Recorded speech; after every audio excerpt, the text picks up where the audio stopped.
ദൈവതിരുസന്നിധി കൃപ കണ്ടെത്തുന്നവരെ 70 കൊല്ലത്തേക്കല്ല കണ്ടെത്തണത്. മനസ്സിലായ? ദൈവതിരുസന്നിധി നീ പരീക്ഷയുടെ വിജയം കണ്ടെത്തിയാൽ 70 കൊല്ലം കഴിയുമ്പോൾ തീരും. ദൈവതിരുസന്നിധി നിൻ്റെ വസ്തു വിൽക്കണ ഒരാവശ്യം കണ്ടെത്തിയാൽ ആ വസ്തുവിൻ്റെ കാലം കഴിയുമ്പോൾ അത് തീരും. ദൈവതിരുസന്നിധി നീ ചെറുക്കനെ കണ്ടെത്തിയാലും നീ നിൻ്റെ ജീവിത പങ്കാളിയെ കണ്ടെത്തിയാലും എല്ലാം 100 കൊല്ലം കൊണ്ട് തീരും. ദൈവതിരുസന്നിധി നീ കൃപ കണ്ടെത്തിയാൽ അന്ത്യം വരെ, അവസാന കാലം വരെ, നിത്യത വരെ പരിശുദ്ധ അമ്മയോടൊപ്പം നിൻ്റെ സാന്നിധ്യം, അമ്മയോടൊപ്പം നിൻ്റെ സാന്നിധ്യം ദൈവതിരുസന്നിധിയിൽ ഉണ്ടാകും. ദൈവവേദനേ, ഇത് കൃപയുടെ ഒരു എക്സ്റ്റൻഷൻ. കൃപ കണ്ടെത്തണം. നിൻ്റെ മെറിറ്റ് കുറഞ്ഞു പോയാൽ, അപ്പോൾ അതല്ലേ റബി ടീച്ചർ സംഭവിക്കണത്. അവിടെ മെറിറ്റ് കുറഞ്ഞു പോയി. പക്ഷേ അവരുടെ കൂടെ കോമ്പറ്റ് ചെയ്യണം. മത്സരത്തിൽ റബി ടീച്ചർ ജയിക്കും, ഇൻ്റർവ്യൂ ജയിക്കും.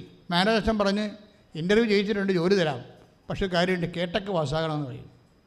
ഇൻ്റർവ്യൂ ജയിച്ചിട്ടുണ്ട്, ജോലി തരാം, പക്ഷേ കേട്ടക്ക്. അപ്പോഴും ഇവർ വിറക്കും. എന്താ കാര്യം? കേട്ടക്ക് പുതിയ പരിപാടിയാണ് അല്ലേ? അത് കുഞ്ഞുങ്ങളുമായിട്ട് പഠിച്ചാൽ, ഇപ്പോഴത്തെ കുഞ്ഞുങ്ങളെ പഠിച്ചാൽ അവരൊരിക്കലും രക്ഷപ്പെടത്തില്ല.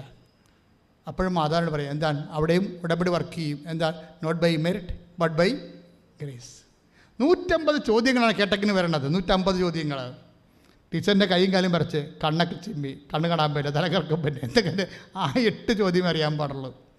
8 ചോദ്യമേ അറിയാൻ പാടുള്ളൂ 150 ചോദ്യത്തിൽ.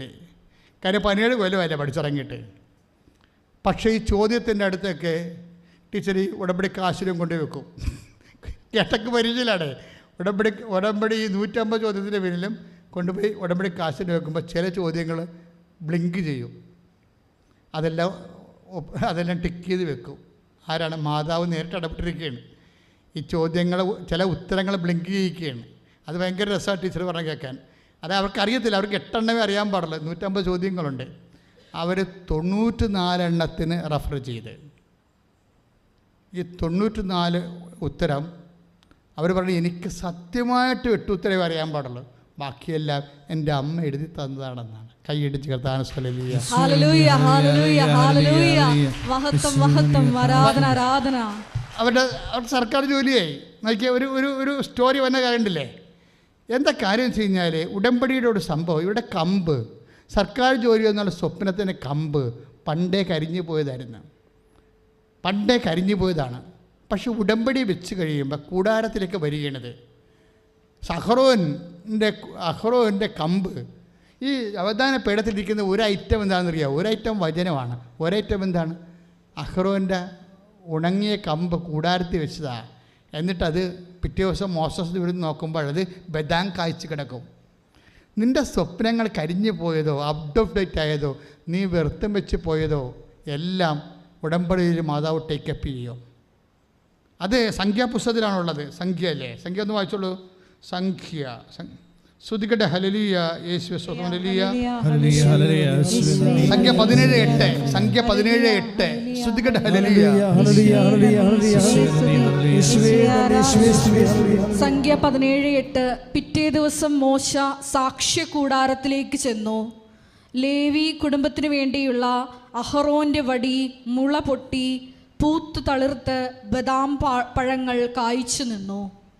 അതാണ് റീബി ടീച്ചറിൻ്റെ സാക്ഷ്യത്തിൻ്റെ സംഗ്രഹം. അവരുടെ ഒരു വരണ്ട വടിയായിരുന്നു. 17 കൊല്ലം ഒന്നും ചെയ്യാതെ പോയ അത് ആ വിഷയം ഉപേക്ഷിച്ചതാണ്. പക്ഷെ ഉടമ്പടി വെക്കുമ്പോഴത് ഈ അഹറോൻ്റെ പടി പോലെ പൂത്ത് തളർത്ത് നിൽക്കും. മനുഷ്യനെ പ്രത്യാശ നഷ്ടപ്പെട്ട എല്ലാ വിഷയങ്ങൾക്കും ദൈവം പ്രത്യാശ കൊടുക്കും. അത് ഈ വാഗ്ദാന പേടകത്തിൽ മോശയോട് ദൈവം പറഞ്ഞ് ഈ അഹ്റോൻ്റെ പൂത്ത വടി ബദാം കായ്ച്ചത് എടുത്തിരുന്ന് വെക്കാൻ പറഞ്ഞ്. ഇത് പിന്നീട് 11:9 ഹെബ്രായ ലേഖനം വായിച്ചവനെ 9:4. അതിൽ സ്വർണം കൊണ്ടുള്ള ധൂപപീഠവും എല്ലാ വശവും പൊന്നു പൊതിഞ്ഞ വാഗ്ദാന പേടകവും ഉണ്ടായിരുന്നു. മന്ന വെച്ചിരുന്ന സ്വർണ്ണ കലശവും സ്വർണ്ണ വാഗ്ദാന പേടകത്തിലുള്ള ഐറ്റമാണ് ഈ പറയണത്. മന്ന വെച്ചിരുന്ന സ്വർണ്ണ കലശവും അഹറോന്റെ തളിർത്ത വടിയും ഉടമ്പടിയുടെ ഫലകങ്ങളും അതിൽ സൂക്ഷിച്ചിരുന്നു. നിങ്ങൾ ഉടമ്പടി ഫലകങ്ങൾ ഇതിലല്ലേ സൂക്ഷിക്കണത്? അതെന്ത് സംഭവിച്ചു കഴിഞ്ഞാൽ, ഉടമ്പടിയുടെ ഫലകങ്ങൾ എന്ന് പറഞ്ഞ വചനമാണ് മോസസിന് കൊടുത്തത്. പിന്നെ അഹറോൻ്റെ തളർത്ത വടി പ്രത്യാശ. പിന്നെ എന്താണ്?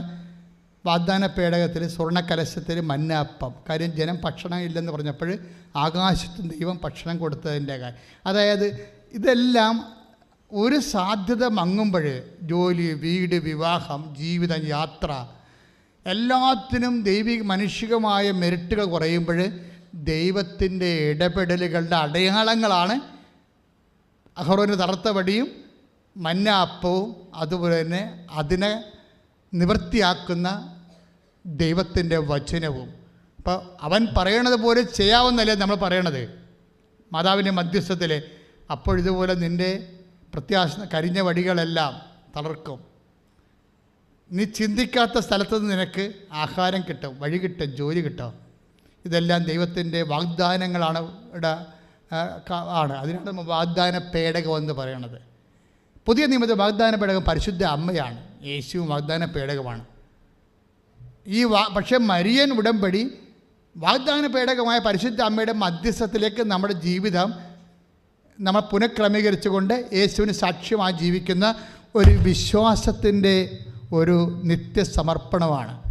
പ്രാർത്ഥിക്കുക. കർത്താവായ ദൈവമേ, മരിയൻ ഉടമ്പടിയുടെ ആത്മാവും അന്തസത്തയും അറിഞ്ഞുകൊണ്ട് അത് നിലവിൽ വരുത്തുവാനും ദൈവത്തിന്റെ സാന്നിധ്യം എനിക്ക് എല്ലാ മേഖലകളിലും സംരഭ്യമാക്കുവാനും എന്നെ ലൂക്കാ 1:30 അനുസരിച്ചുകൊണ്ട് പരിശുദ്ധ അമ്മയെപ്പോലെ എനിക്കും ദൈവതിരുസന്നിധിയിൽ അമ്മയുടെ മാധ്യസ്ഥത്തില് കൃപ കണ്ടെത്തുവാൻ, കൃപയുടെ അവസാനം നിത്യതയിലെ ദൈവത്തോടുകൂടി ആയിരിക്കുവാൻ എന്നെ അഭിഷേകം ചെയ്യണം.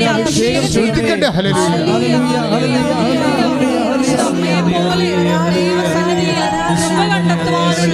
വലിയ അഭിഷേകം ഈ ധ്യാനത്തിൽ പങ്കെടുത്ത് പ്രാർത്ഥിക്കുന്ന ഞങ്ങൾക്ക് ഓരോരുത്തർക്കും പ്രദാനം ചെയ്യണമേ. ഹല്ലേലൂയ. മഹത്വം, മഹത്വം, ആരാധന. ഹല്ലേലൂയ. സമാപന ആശീർവാദമാണ്. മുട്ടേ നിന്ന് ആശീർവാദം സ്വീകരിക്കുക.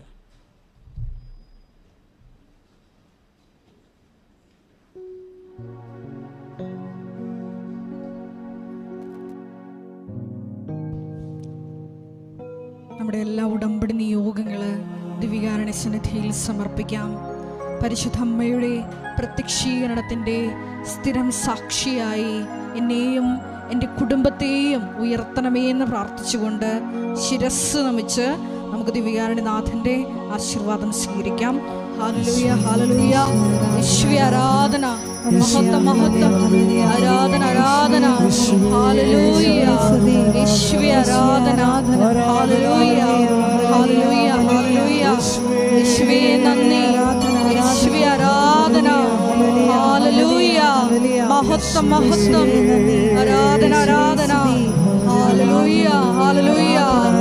യേശുവേ ആരാധന. Hallelujah, hallelujah, hallelujah.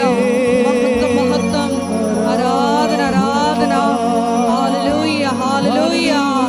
യേശുവേ ആരാധന. Hallelujah, hallelujah. യേശുവേ നന്ദി. യേശുവേ ആരാധന. Hallelujah, hallelujah. മഹത്വം, മഹത്വം, ആരാധന, ആരാധന. ഹല്ലേലൂയ, പരിശുദ്ധ പരമ ദിവ്യകാരുണ്യമേ, എന്നുമെന്നും അങ്ങേയ്ക്ക് ആരാധന. പരിശുദ്ധ പരമ ദിവ്യകാരുണ്യമേ, എന്നുമെന്നും അങ്ങേയ്ക്ക് ആരാധന. പരിശുദ്ധ പരമ ദിവ്യകാരുണ്യമേ, എന്നുമെന്നും അങ്ങേയ്ക്ക് ആരാധന.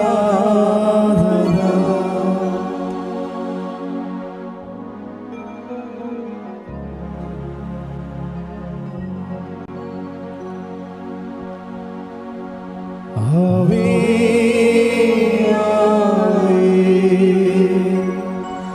ആവേ മരിയ, ആവേ ആവേ ആവേ മരിയ.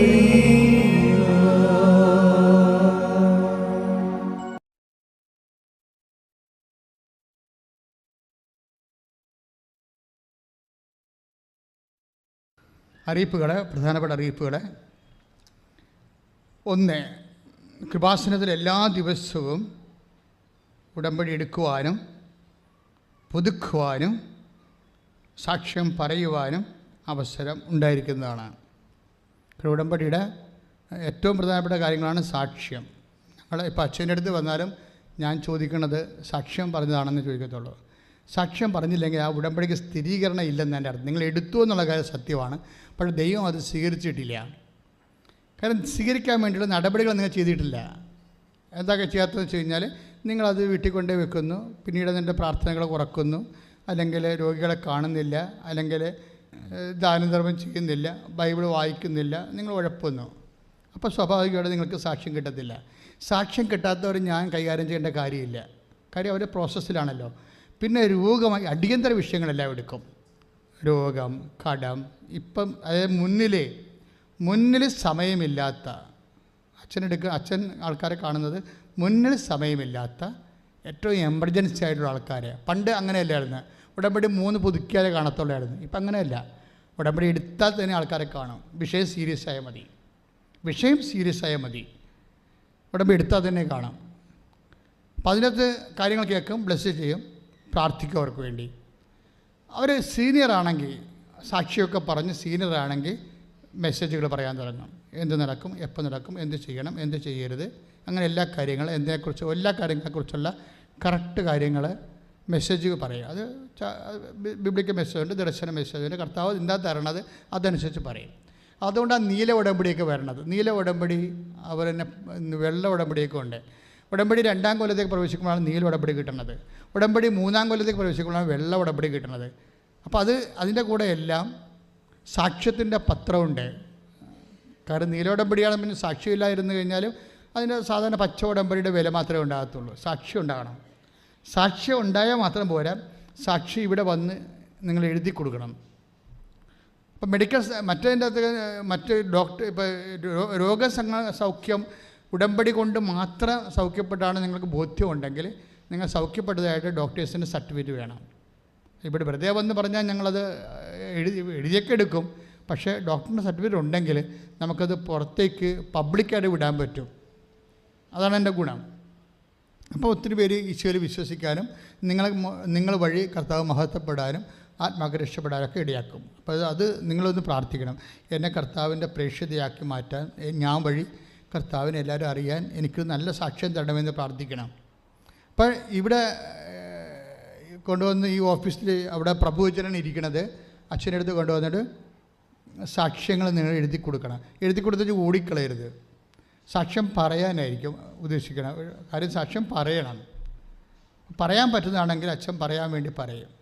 അല്ലെങ്കിൽ സാക്ഷ്യം നിലവാരം കുറഞ്ഞ സാക്ഷ്യമാണെങ്കിൽ സ്വാഭാവികമായിട്ടും അച്ഛനത് പറയും, കുറച്ചുകൂടി പ്രാർത്ഥിക്ക്, അടുത്ത കാര്യങ്ങൾ നടന്നിട്ട് പറയാമെന്ന് പറയും. പക്ഷേ അപ്പോഴും ഞങ്ങൾ ഒപ്പിട്ട് തരും സാക്ഷി നിങ്ങൾക്ക്. ഞങ്ങൾ സാക്ഷ്യം നിങ്ങൾ കൊണ്ടുവന്നതാണ്, കണ്ടതാണ്. അപ്പോൾ അങ്ങനെ സാക്ഷ്യം ഒപ്പിട്ട പേപ്പർ കയ്യിലുണ്ടെങ്കിൽ ഇവിടെ വരുമ്പോൾ തീർച്ചയായിട്ടും സാക്ഷ്യം പറഞ്ഞതാണെന്ന് ചോദിക്കുമ്പോൾ പറയാൻ ഒത്തില്ല. പക്ഷേ എനിക്ക് പേപ്പറുണ്ട് സാക്ഷ്യത്തിൻ്റെ, ഒപ്പിട്ട് തന്ന സാക്ഷ്യം എഴുതിക്ക് വെച്ചുകൊണ്ട് തന്നെ അല്ല, ഒപ്പിട്ട് മേടിക്കണം. ഇവിടെ വായിപ്പിച്ച് ഒപ്പിടണം. അല്ല നിങ്ങൾ വല്ല നുണയൊക്കെ എഴുതിക്കൊണ്ട് വരുമല്ലോ അച്ഛനെ കാണാൻ വേണ്ടി. അങ്ങനെയൊക്കെ ആൾക്കാർക്ക് മടിയൊന്നുമില്ലല്ല. അപ്പം തല വെട്ടിക്കളഞ്ഞാണ് പിന്നെ ഒട്ടിച്ച് വെച്ചാണെന്നൊക്കെ പറഞ്ഞ് വരും ആൾക്കാർ. അതെന്താ പ്രശ്നം? ചില ആൾക്കാരുടെ സ്വഭാവമാണ്. ഈ അച്ഛനെ കാണുന്നതിലാണ് എൻ്റെ വലിയ ആനക്കാരി ഇരിക്കണമെന്ന്. അതൊന്നുമില്ല. 99% ആൾക്കാരെ ഈ സാക്ഷ്യപ്പെടണ അച്ഛനെ കാണാത്ത ആൾക്കാരാണ്, അമ്മയെ കണ്ട ആൾക്കാരാണ്. മര്യാദയ്ക്ക് ഉടമ്പടി വൃത്തിയായിട്ട് ചെയ്ത് കഴിഞ്ഞാൽ ഒരു കാര്യമില്ല, 1000 കാര്യം അമ്മ സാധിക്കും. അപ്പം അതുകൊണ്ട് ശ്രദ്ധിച്ച് ചെയ്യുക. പ്രൈസിലോട്. പിന്നെ രണ്ടാമത്തെ ഉടമ്പടി, രണ്ടാമത്തെ സാക്ഷ്യം.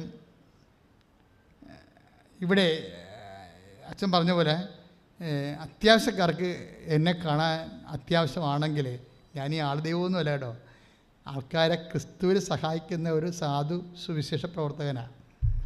അത്രയേ ഉള്ളൂ. പക്ഷേ അച്ചിട്ട് വിശ്വസിക്കും. അത് പുതിയതായിട്ട് ഏതെങ്കിലും ധ്യാനകേന്ദ്രത്തിൽ പോയി ധ്യാനം കൂടി വന്ന ആളല്ല. കുഞ്ഞുനാൾ മുതൽ 4 വയസ്സ് മുതൽ പ്രാർത്ഥിച്ച് വന്ന ആളാണ്. അതിൻ്റെ പുണ്യത്തിലാണ് ഇവിടെ നിൽക്കുന്നത്. അപ്പോൾ എപ്പോഴും നമ്മൾ ശ്രദ്ധിക്കേണ്ട കാര്യം, ദൈവത്തിനൊരു പഞ്ഞുമില്ല. നമ്മൾ ദൈവത്തിനെ പരീക്ഷിക്കാൻ പോകുന്നതാണ് പ്രശ്നം. മര്യാദയ്ക്ക് കർത്താവിൻ്റെ വചനം കൃത്യമായിട്ട് പാലിച്ചു പോകണമെങ്കിൽ അച്ചിട്ടതാണ് കാര്യങ്ങൾ. അപ്പം അതുകൊണ്ട് നിങ്ങൾ ഈ വിഷയത്തിൽ കുറച്ചുകൂടി സീരിയസ് ആകണമെന്ന് എൻ്റെ അഭിപ്രായം. അച്ഛനെ കാണാൻ ഉദ്ദേശിക്കുന്നവർ ഉടമ്പടി പൂർത്തീകരിക്കണം, ഉടമ്പടി എടുത്തിരിക്കണം. പൂർത്തീകരിക്കണമല്ല, ഉടമ്പടി എടുത്തിരിക്കണം, അത്രേ ഉള്ളൂ. പണ്ട് അങ്ങനെയല്ലായിരുന്നു. ഉടമ്പടി 3-4 പുതുക്കിയാലേ കാണത്തുള്ളായിരുന്നു. ഇപ്പം അങ്ങനെയല്ല, എല്ലാവരെയും കാണാം. എവരിബഡി. അതായത് നിങ്ങൾക്ക് പ്രശ്നം സീരിയസ് ആയാൽ മതി, അപ്പോൾ കാണാം. അപ്പം അതിനെ നിങ്ങൾ ചെയ്യേണ്ടതെന്ന് വെച്ച് കഴിഞ്ഞാൽ നിങ്ങളുടെ ഉടമ്പടി എപ്പോഴും അപ്ഡേറ്റ് ചെയ്ത് നിർത്തണം. ഒരു സീരിയസ് വിഷയം കൊച്ചു കാര്യത്തിന് വരരുത്. ഉടമ്പടി എടുത്താൽ തന്നെ ഓടി വെറുതെ ആവശ്യമില്ല വരരുത്. കാര്യം നമ്മൾ ഉടമ്പടി എടുക്കണേ എന്തിനാ? നമ്മൾക്ക് വിഷമം പ്രയാസം ഉണ്ടായിട്ടല്ലേ. അപ്പോൾ അതിന് ഉടമ്പടി തന്നെ പരിഹാരമാണ്. അതായത് പിന്നെ എവിടെയെങ്കിലും ചെല്ലുമ്പോൾ ഒരു കൺഫ്യൂഷൻ, അതെടുക്കണോ ഇതെടുക്കണോ എന്നൊക്കെ പറഞ്ഞ് കൺഫ്യൂഷൻ വരുത്തില്ലേ. ചില ആൾക്കാർ ചോദിക്കും, അച്ഛാ ടാക്സാണ് കിട്ടിയിരിക്കുന്നത്, എനിക്ക് ബിസിനസ് മതിയായിരുന്നു എന്നൊക്കെ പറയും. MBAക്ക് ഇൻ്റർനാഷണൽ ബിസിനസ് മതിയാണ്. അപ്പോൾ അവർക്ക് പക്ക കൺഫ്യൂഷനാണ്. അപ്പോൾ പക്ക കൺഫ്യൂഷനാണെങ്കിൽ തീർച്ചയായിട്ടും മെസ്സേജ് പറയും. അങ്ങനെ എല്ലാ കാര്യത്തിനും കൺഫ്യൂഷൻ വരുന്ന എല്ലാ കാര്യത്തിനും കറക്റ്റ് ഗൈഡ് ലൈൻസ് തരും. പ്രാർത്ഥിച്ചും നമ്മൾ തമ്മിൽ ഡിസ്കസ് ചെയ്തും നിങ്ങളുടെ സാഹചര്യം വിലയിരുത്തിയും നമ്മളൊരു കൺക്ലൂഷൻ എത്തിയിട്ട് ആ കൺക്ലൂഷന് കൺകറൻസ് ഉണ്ടോ എന്ന് നോക്കാൻ വേണ്ടി പ്രത്യേകം പ്രാർത്ഥിച്ചും അതിൻ്റെ മെസ്സേജ് എടുത്തു വെക്കുകയാണ് നിങ്ങളെ സഹായിക്കുന്നത്. അപ്പം അങ്ങനെ വരുമ്പോൾ അതങ്ങനെ ചെയ്യണമെന്നുണ്ടെങ്കിൽ 15 മിനിറ്റോളം വേണം. അപ്പോൾ അങ്ങനെ ചെയ്യുമ്പോഴെന്ന് വെച്ചാൽ 15 മിനിറ്റ് എന്ന് പറയുമ്പോൾ ഇവിടെ അടുത്ത് സീരീസ് ഇപ്പോൾ ഇന്ന് ഏറ്റവും കുറവ് ആളുള്ള ദിവസമാണ് വ്യാഴാഴ്ച. അതുകൊണ്ടാണ് ഞങ്ങൾ ധ്യാനം വെച്ചത്. കാര്യം മറ്റു ദിവസങ്ങളിലൊക്കെ നമുക്ക് ധ്യാനം വെക്കാൻ പറ്റത്തില്ല. 10-350 ഉടമ്പടിയും പിന്നെ പുതുക്കണ 250 കൂടി 10-600 എല്ലാ ദിവസവും വരും. അപ്പം അങ്ങനെ വരുമ്പോൾ നമുക്കൊന്നും ചെയ്യാൻ പറ്റത്തില്ല ഇവിടെ. ഇന്നിപ്പോൾ ഇത്തിരി സമാധാനമുണ്ട്. അപ്പോൾ ഇത്രയും വിഷയത്തിൽ നിന്നാണ് നമ്മൾ ആൾക്കാരെ എടുക്കേണ്ടതെന്ന് ഓർക്കണം.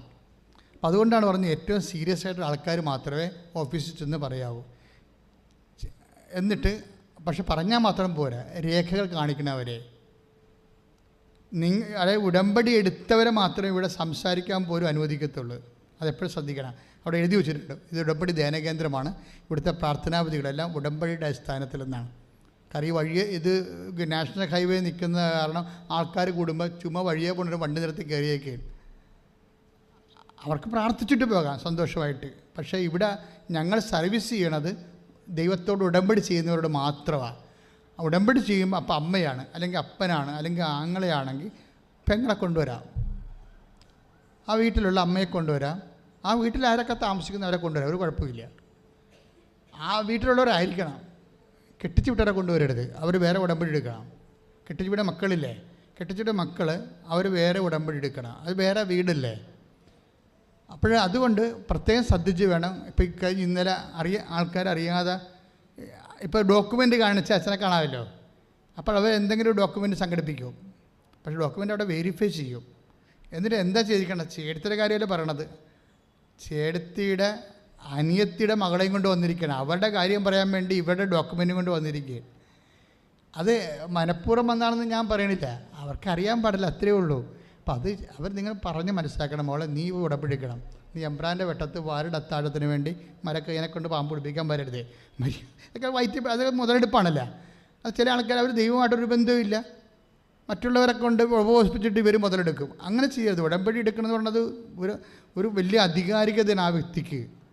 അവർ മാത്രമേ സംസാരിക്കാൻ ഇവിടെ ആൾക്കാരെ അനുവദിക്കത്തുള്ളൂ, മറ്റുള്ളവർ ആരെയും കയറ്റത്തില്ല. പിന്നെ അവർ പറയണേ എൻ്റെ ഭർത്താവാണ്, എൻ്റെ മകളാണ്, ഞങ്ങളുടെ വീട്ടിൽ തന്നെ താമസിക്കുകയാണെന്നൊക്കെ പറയുമ്പോൾ അവരെ കൂടി വിളിപ്പിക്കും. അവരുടെ എല്ലാവരെയും വിളിപ്പിക്കും, ആ വീട്ടിലുള്ള എല്ലാവരെയും വിളിപ്പിക്കും, പുറത്തുള്ള ആരെയും വിളിപ്പിക്കത്തില്ല. അവർ വേറെ ഉടമ്പടി എടുക്കണം, ശ്രദ്ധിക്കുക. പിന്നെ ഉടമ്പടി നിങ്ങൾ അവിടെ അച്ഛനെ കാണാൻ വേണ്ടി അവിടെ എഴുതി കൊടുക്കാൻ കാര്യമില്ലേ, അത് മാത്രമേ ഇവിടെ എടുക്കത്തുള്ളൂ. അവിടെ കുറേ കാര്യങ്ങൾ എഴുതി കൊടുക്കും. ചിലപ്പോൾ കടം അങ്ങനെയുള്ള കാര്യങ്ങളൊക്കെ ആയിരിക്കും എഴുതി കൊടുക്കണത്. ഈ കടക്കാരനെ നിങ്ങൾ കറക്കി പൂനലടിച്ച് നിർത്തിയിരിക്കുകയായിരിക്കും. കടം കിട്ടിയാലും കുഴപ്പമില്ല, ഇത് പറഞ്ഞാലേ അച്ഛനെ കാണാൻ പറ്റത്തുള്ളൂ എന്ന് വിചാരിച്ചിട്ട് ഇവിടെ വന്ന് വെച്ചും മകളെ കെട്ടിച്ച് വീട്ടിലെ കാര്യം പറയും. അതാണ് പ്രശ്നം. അതും ചെയ്യരുത്, അതൊന്നും പ്രൊമോട്ട് ചെയ്യത്തില്ല, ചേച്ചിമാരറിയാതെ ചെയ്യണതാണ്. അപ്പോൾ അതുകൊണ്ട് ചെയ്യണത് നിങ്ങളവിടെ എഴുതി കൊടുക്കുന്ന കാര്യത്തിൽ നോക്കണം. ആ മഞ്ഞച്ചീട്ടയിൽ എന്താണ് അവിടെ എഴുതി തന്നിരിക്കുന്നത്. അപ്പോൾ സീരിയസ് കാര്യം എഴുതിയിട്ടില്ലെങ്കിൽ നിങ്ങൾ 2 കൊടുത്ത് എഴുതി മേടിക്കണം. അവർ ധൃതിക്ക് എഴുതണതല്ലേ. അപ്പോൾ നിങ്ങളുടെ രണ്ടാമത് പറഞ്ഞ കാര്യമായിരിക്കും രണ്ടാമത് എഴുതണത്, ആദ്യം എഴുതണത്. അപ്പോൾ ചിലപ്പോൾ രണ്ടാമത് എഴുതത്തില്ല, ധൃതിക്ക് അടുത്ത ചീട്ട് പഠിച്ച് എഴുതുമ്പോൾ ആദ്യ കാര്യം പോകും. അപ്പോൾ അതെല്ലാം ശ്രദ്ധിച്ച് ചെയ്യണമെന്ന് പ്രത്യേകം അഭ്യർത്ഥിക്കുന്ന. പിന്നെ രോഗികളെ എല്ലാം, സീരിയസ് രോഗികൾ, ക്യാൻസർ, ഹൃദ്രോഗം, കിഡ്നി രോഗം, കരൾ രോഗം, അതെല്ലാം എടുക്കും. അപ്പം എന്നെ രേഖ കാണിക്കണം. അപ്പോൾ നിങ്ങൾക്ക് രോഗം പറഞ്ഞാൽ പോരെ, രേഖ കാണിക്കണമെന്നൊക്കെ ചോദിക്കും. എന്താ കാണിക്കണമെന്ന് വെച്ച് കഴിഞ്ഞാൽ ഇവിടെ ക്യാൻസറാണെന്ന് പറഞ്ഞാൽ 5 പേര് വന്ന് എന്നെ പറ്റിച്ചിട്ടുണ്ട്. എന്നെ അങ്ങനെ ആരും പറ്റിക്കുന്നത്, ഇവിടെ ക്യാൻസർ പറഞ്ഞ് പറ്റിക്കണമെന്നൊക്കെ പറഞ്ഞ് ഭയങ്കര പാർട്ടിയായിരിക്കും അവരൊക്കെ. അതെന്താ കാര്യം, ഇവർ വിഷയത്തിൽ നിന്ന് മാറി വേറെ സംസാരിക്കും.